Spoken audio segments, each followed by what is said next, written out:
Dhoma Amerikane e Tregtisë i dërgoi një email kryeministrit Rama në të cilin kërkojnë anullimin e tendrit për portin e ri në Porto Romano dhe ndërtimin në një porti më të madh. A është kjo një ofertë e re? Faleminderit për pyetjen. Në fakt është një problem madhor për Shqipërinë do të thotë dhe duhet të falenderuar zotin Van Cleef, profesosi i Dhomës Tregtisë Amerikane, për këtë email që i ka dërguar qeverisë dhe me të gjithë problematikën që e ngren, që do të thotë që faktet janë shtërues për të kuptuar që ky projekt i zotit Rama, porti të ri që po ndërtohet, por dhe projekti i vjetër, janë projekte që nuk i vlen Shqipërisë.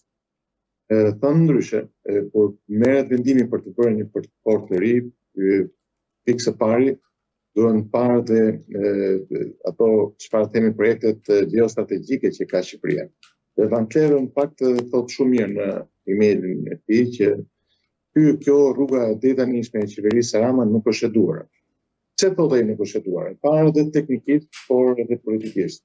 Sepse thotë Shqipëria thotë nëse do të zhvillojë kapacitetet e portit, do të thotë që nuk do të jetë më faktor në pikërisht për sa i përket transportit të mallareve ose do të pengonte shumë zhvillimin e korridorit 8, që tashmë për vitesh është në objektivet të gjithë qeverive shqiptare. Në këtë kontekst, që të bëm pak më i qartë për publikun, atëherë kemi portet se kuptohet që ne kemi edhe konkurrencë. Është normale që në gjitha Adriatikun ne kemi konkurrencë, në jon kemi konkurrencë dhe portet e tjera. Janë të ata që të marrin të gjithë fluksin tregtar që shërben për Shqipërinë, por dhe më tjerë për sa i përket Ballkanit. Atëherë kur flasim që porti Pireut ka një kalat 24 km, porti Selanikut ka një kalat që proponohen madhëra para 6.6 km, porti aktual i Durrësit i vjetri ka një gjatësi për rreth 2.4 km, kurse zoti Rama na thotë do të mbyllim portin me një kalat rreth 2.4 km dhe do të bëjmë një port të ri që është 0.4 km. Pra përsisht 5 herë më i vogël. Tani pyetja lindesh për çfarë në shërben ky port i ri, nëse nuk përmbush dot kërkesat. Se portet ku krijohen, portet nuk është një koncepti i portit për thjesht një ent i cili neve do të na japi fitime financiare për tarifave. Jo, portet ku janë krijuar këtu në port, shërben pikërisht për të bërë atë fazën tranzit të mallareve nga deti në tokë. Të mallareve, por dhe të pasagjerëve. Këtë funksion kanë portet. Me portin e ri, kuptohet që edhe volumet në tonë. Porti aktual i vjetri ka kapacitet rreth 8 milion ton mallare në vit, pa llogaritur pasagjerët. Kurse porti i ri me këtë kalat nuk mundet dot të ketë këtë sasi të përpunimit të mallareve. Në këtë kontekst, zoti Van Cleef bën një ofertë në një farë mënyrë dhe thotë ndalojeni thotë sa më parë thotë sepse kjo nuk është e duhur për Shqipërinë dhe nuk mbaron me kaq. Përveç se rëndit të gjithë argumentat që unë pak a shumë thash se pse nuk duhet bërë, po i vjen një propozim konkret, thotë të bëjmë një port më të madh, më funksional dhe që t'i shërbejë Shqipërisë dhe Ballkanit dhe të ketë të ardhur, por dhe me vetë të ketë sa më shumë port. Dhe ai thotë, kjo thotë, nuk po themi që ta bëni ju, por ato ofrojnë dhe asistencën e tyre amerikane, por dhe disa vende të tjera që janë anëtarë të NATO-s, siç është Turqia, Italia e Merat.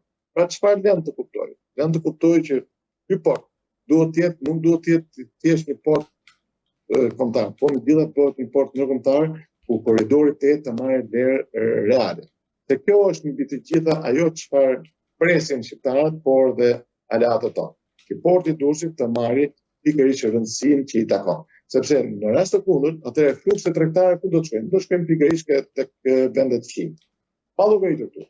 Që pavarësisht se nuk thohet në zë, por mbi të gjitha të ndalohet tek projekti korruptiv i portit të vjetër të Durrësit.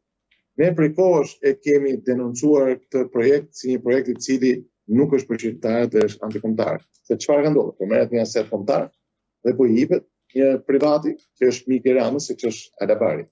Dhe në këtë rast kemi këtë aset kombëtar që kushton 3 miliardë euro, kemi gjithashtu 2 miliardë euro që thonë do të ndërtohet porti i ri dhe pastaj kemi edhe taksat të tjera të falura, si janë taksat lokale të qytetit Durrësit rreth 231 milionë euro që falen, kemi kredi që janë në kurrizë shqiptare dhe më radhë. Dhe pyetja është çfarë i shërben shqiptarët? Nëse ky vend i varfër nuk mund të vidhet në këtë mënyrë, sepse është vedhe e hapur në dritë të diellit.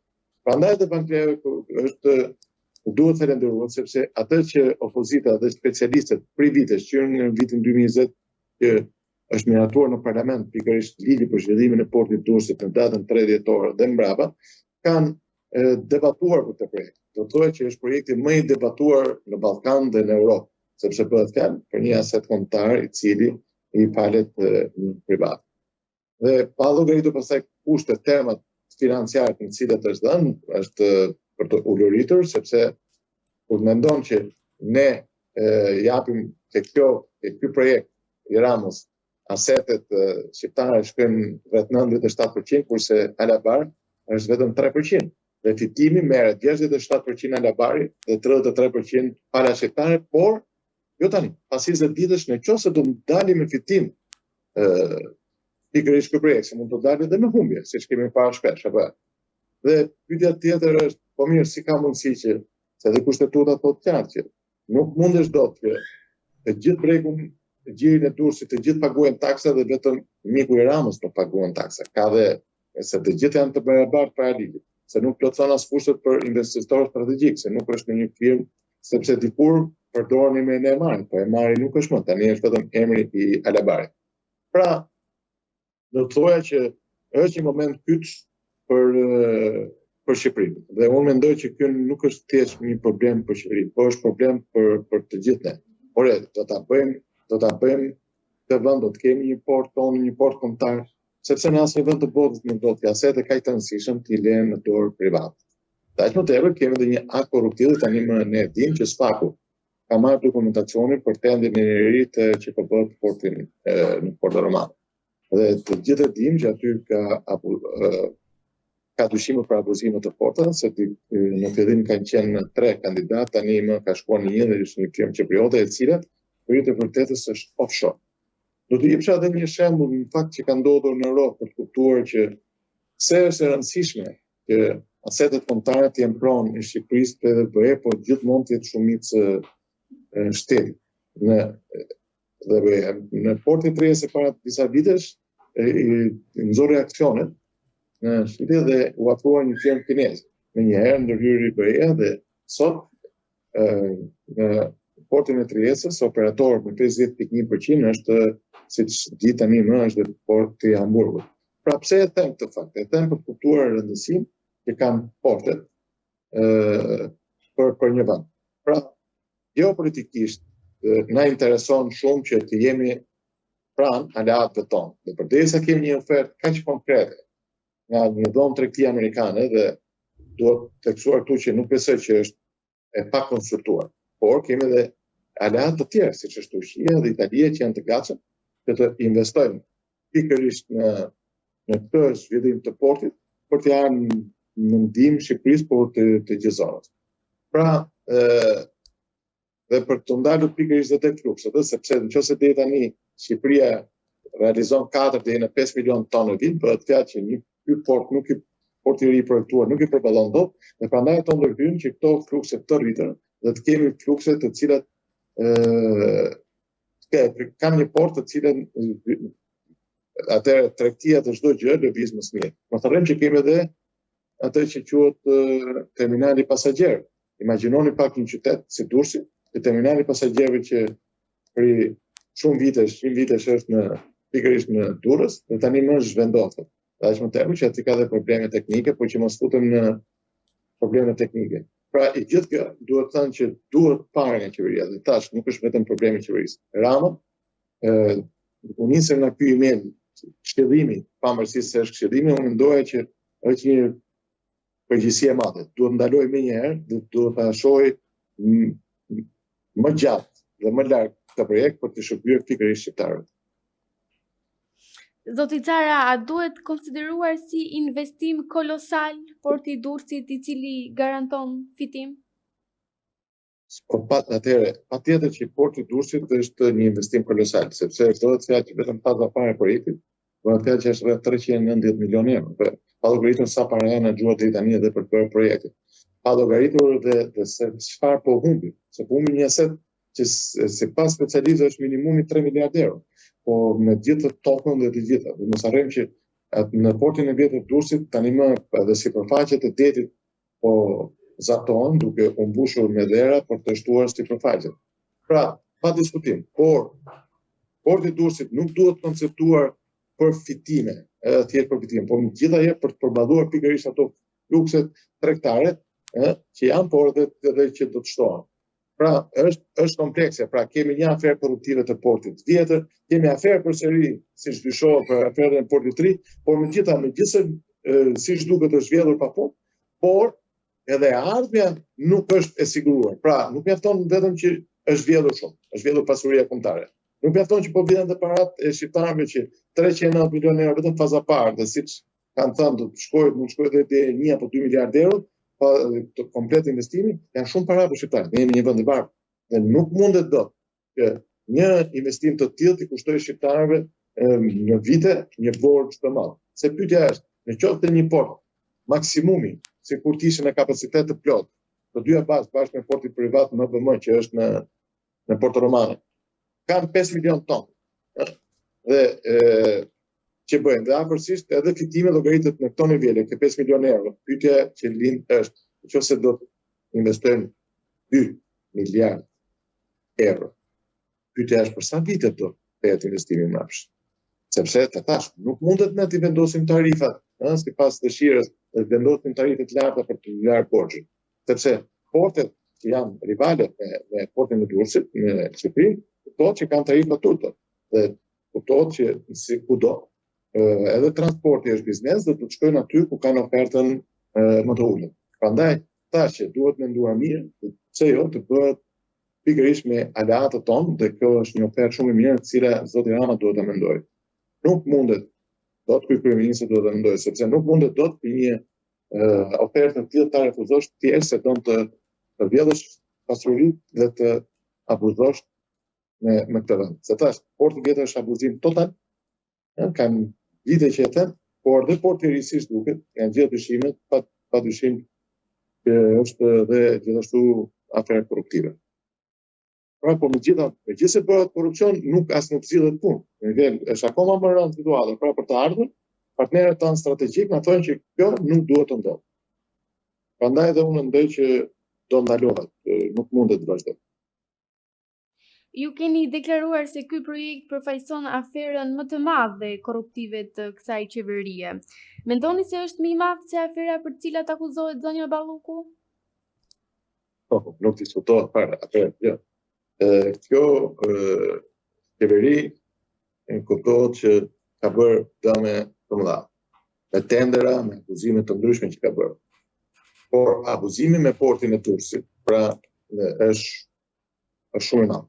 Atja që vetëm porti i Durrësit, siç u bëra disa llogari, vetëm që i kushton Shqipërisë rreth 5.6 miliardë euro. Duke llogaritur, po jo përsëris, janë 3 miliardë euro që bën vetëm si pasuri kombëtare.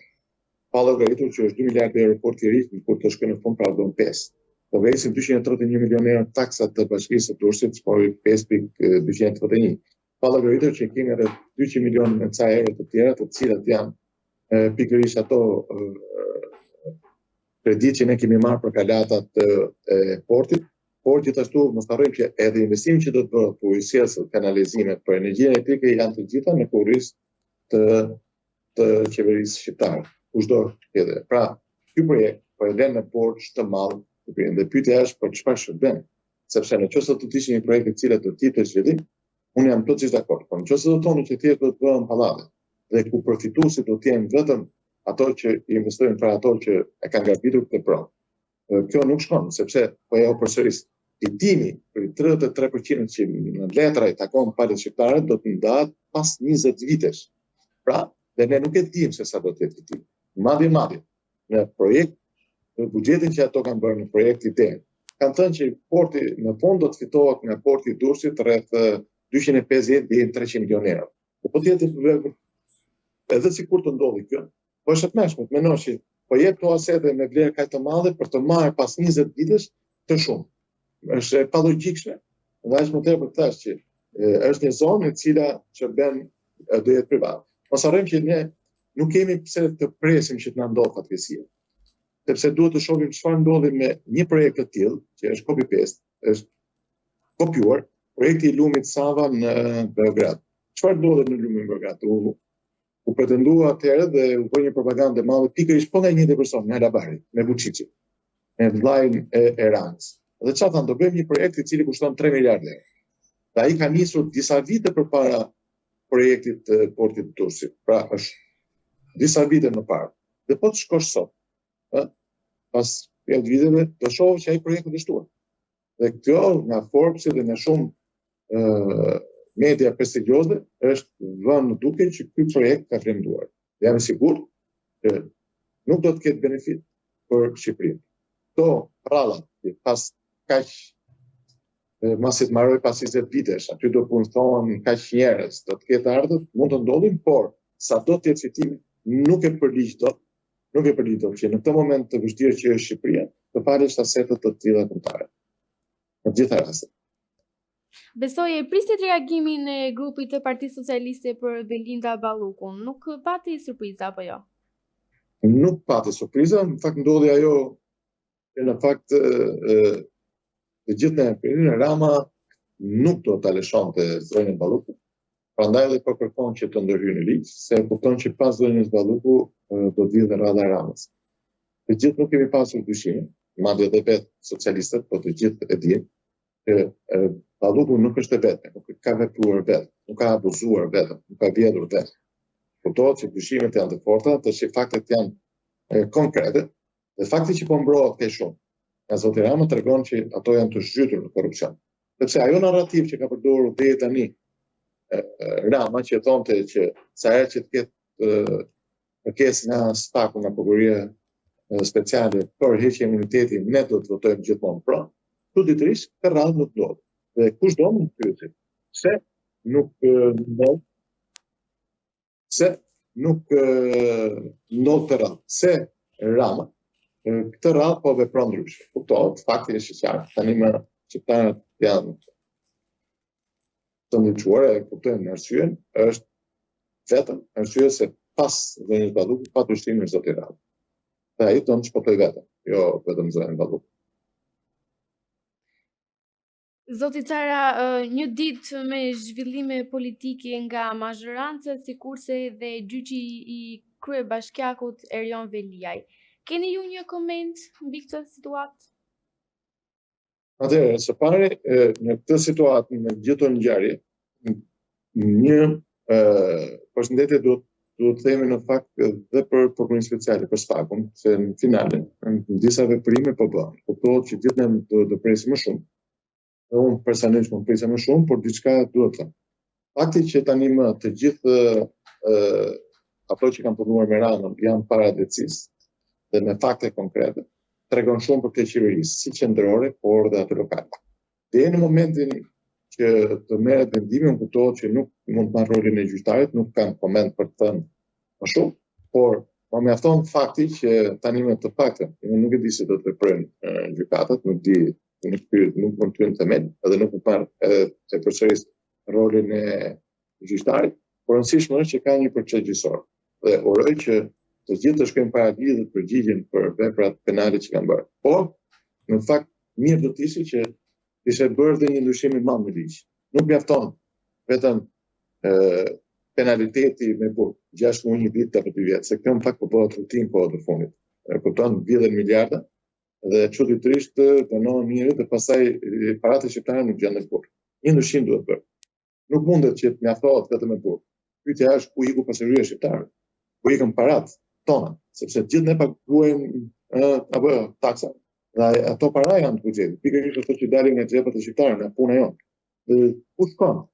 Dhe nëse është bërë e modës, tani më që marrin paratë publike, bëjmë nga 6 muaj 1 vit burg, dënohen që do të punojnë 5 vite në administratë dhe pastaj janë të lirë. Po paratë shqiptarëve u kthyen. Kjo është pyetja kryesore që duhet të jetë ndërmjet nesh, ndërmjet qytetarëve, ke mediat dhe kudo. Ore, apo kthehen pasuritë e shqiptarëve tek i Zotit, sa aksionerët e vërtet, pronarët e vërtet, janë pikërisht shqiptarët, nuk është as qeveria, as ministri, as presidenti, as parlamenti, as deputet. Pronarët e vërtet janë shqiptarët, drejtësia është vënë në vend vetëm kur të kthehen pasuritë, kur të kthehen paratë. Nuk mjafton që bëhet vetëm 6 muaj burg apo 1 vit apo 2 vjet. Ja, kjo është e pamjaftueshme. E kam thënë dhe diku tjetër. Ky lloj modeli që ky lloj modeli që ofron Rama, pikërisht ato njerëz që afrohen pranë tij janë gatshëm të bëjnë dhe burg vetëm të mbajnë të paprekura pasuritë shqiptare para të tyre. Për ta përmbyllur edhe një herë te porti i Durrësit, a është i mundur bombardimi nga Irani dhe të shkojë gjithë si investimi i dëm? Unë në fakt nuk e besoj këtë. Kjo madje dotohet në shasht e gjeneruar nga ato medje ose nga vetë e Tiranës, sepse nuk shoh asnjë kërcënim, ne jemi vend i NATO-s dhe nuk shoh asnjë kërcënim për të ndodhur kjo gjë, që të ketë bombardime me raketa për portin e Durrësit që po ndërton Rebani. Nuk më shkon përkundër, nuk e besoj. Zoti Cara, shumë faleminderit për kohën edhe përgjigjet tuaja. Faleminderit ju.